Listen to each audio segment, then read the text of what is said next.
I played Jake Sully, who was a jarhead. He's a Marine that got transported to this wondrous planet and fell madly in love with Natiri. I played Neytiri. She's the daughter of a Tsahik, who's a shaman woman, a person of high stature in her tribe, and Neytiri has to follow in her footsteps, but she does not want to do that, and she meets Jake Sully, and they both embark on this wonderful adventure, not just of love, but also of protecting not just who they love truly, which is their family and each other, but also the planet. Getting the part was a very strong memory for me. It was already a process that I was enjoying greatly, getting to meet one of my idols, James Cameron. Getting the part was exciting, but it was also very nerve-wracking because it meant that I knew I was going to have to work really, really hard. But what I couldn't have imagined was that the process of all that hard work I was going to also enjoy, because I was going to learn so much and be a part of a really beautiful story that was going to then become very groundbreaking for many, many people. So yeah. My strongest memories is just the sense of play that we had. It was every day's problem solving on a film set, but in this one you're playing the problem is, how do I ride a banshee? How do I climb floating mountains? How do we do that? You know, this is kind of, you know, intergalactic stuff that we're trying to do in a soundstage in the middle of wherever we are. And it's like that sense of play is what you need to get through that. So that's what I remember. It affected me personally because up until that point, I hadn't really thought about having, really intense conversations around environment, around Mother Earth, and that was sort of like the initiation of that consciousness, for me. In terms of work, it was groundbreaking.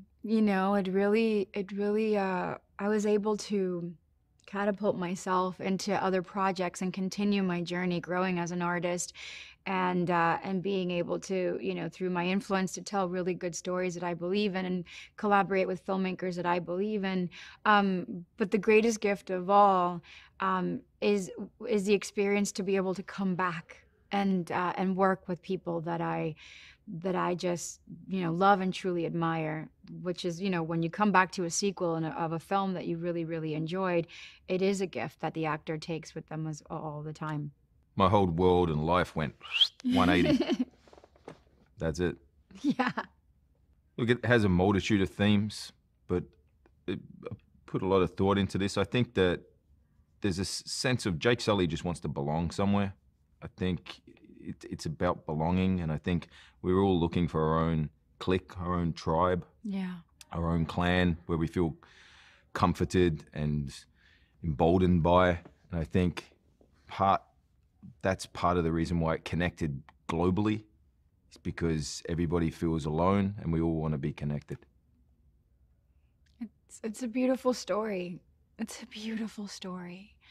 And it's multi-layered, and at the core of it is something super simple, which is love. Like Sam is saying, we all just want to be loved and we want to belong.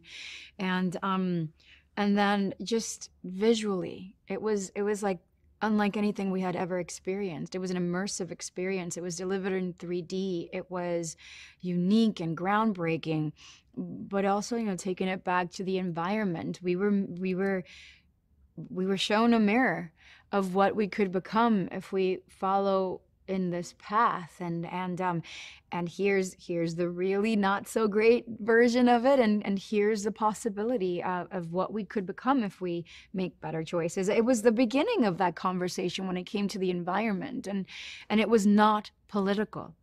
It was from a human sort of place, and that became very thought-provoking. Theaters are these weird place where you sit with complete strangers. So you do that in a church too, but then they turn the lights off, so that would be a very weird church. But then you're transported thanks to light being reflected onto a screen. And something like Avatar literally does take you out of that darkness into another world entirely. And To me, Avatar's always felt like this dream. And the remastered version definitely kind of reminds you of what that feeling is. This is a story set up against a world that has to be experienced on a bigger screen. It needs to be heard, it needs to be felt, it needs to be seen. It is an experience that is beautiful and quite magnificent. And also, you know, and quite simple, he worked really hard for this. Like Jim really worked really hard and to write a beautiful story, to create the technology, to be able to manifest that vision.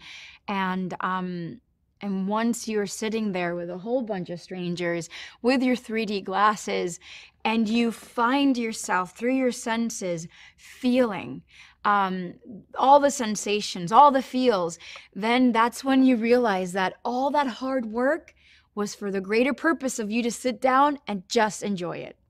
Because it is a pleasurable experience.